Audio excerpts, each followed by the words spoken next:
Karibu sana ndugu mtazamaji na msikilizaji wa chaneli hii. Kama ni mara yako ya kwanza kabisa, jina langu naitwa Mgeyekwa.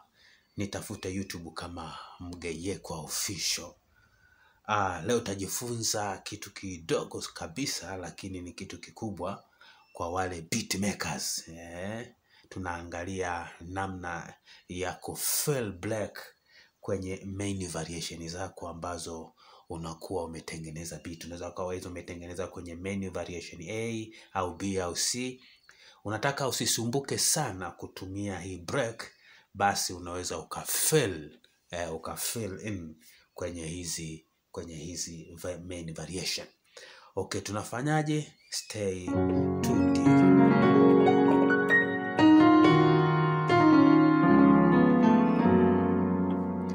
Basi chukulia kwa mfano una biti lako hili hapa. Chukulia mfano una biti hili hapa. Chukulia kwa mfano na hili biti.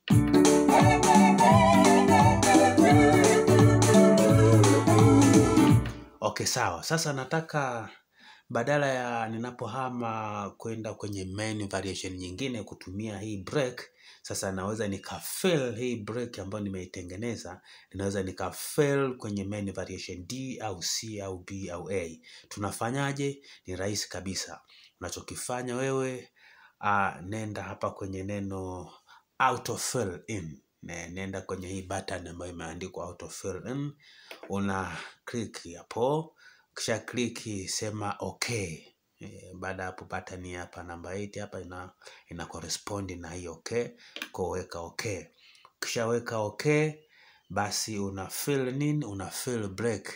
Alafu baada hapo tumia hizi button tabs. Tumia hizi button, nenda mpaka sehemu iliyoandikwa assembly. Alafu kisha andika assembly, basi una fill break. Unafill kwenye main variation gani? Kwenye main variation D. Lazima itakuwa ina blink hapa. Itakuwa ina blink hapa.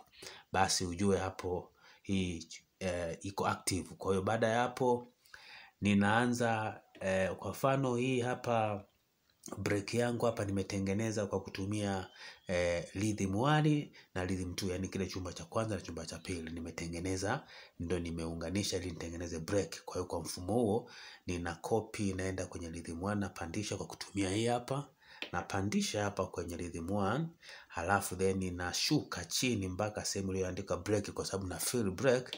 Kwa hiyo nashuka mpaka hapo ilipoandikwa break.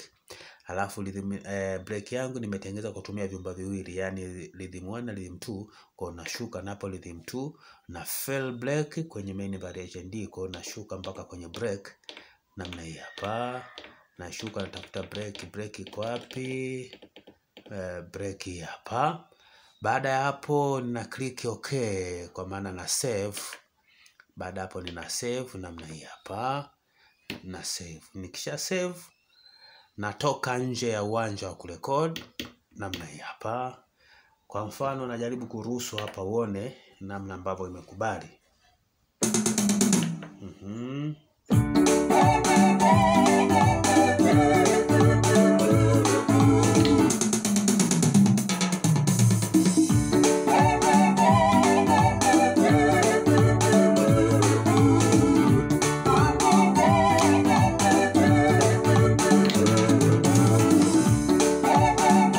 Nafikiri umeona hapo. Ni timing hapo imekubali. Kwa hiyo ndo namna ya kufill black kwenye hizi main variation. Kwa baada ya kutumia hii break, una fill kwenye hizi main variation ili usihangaike wakati wa kumove from one main variation to another main variation.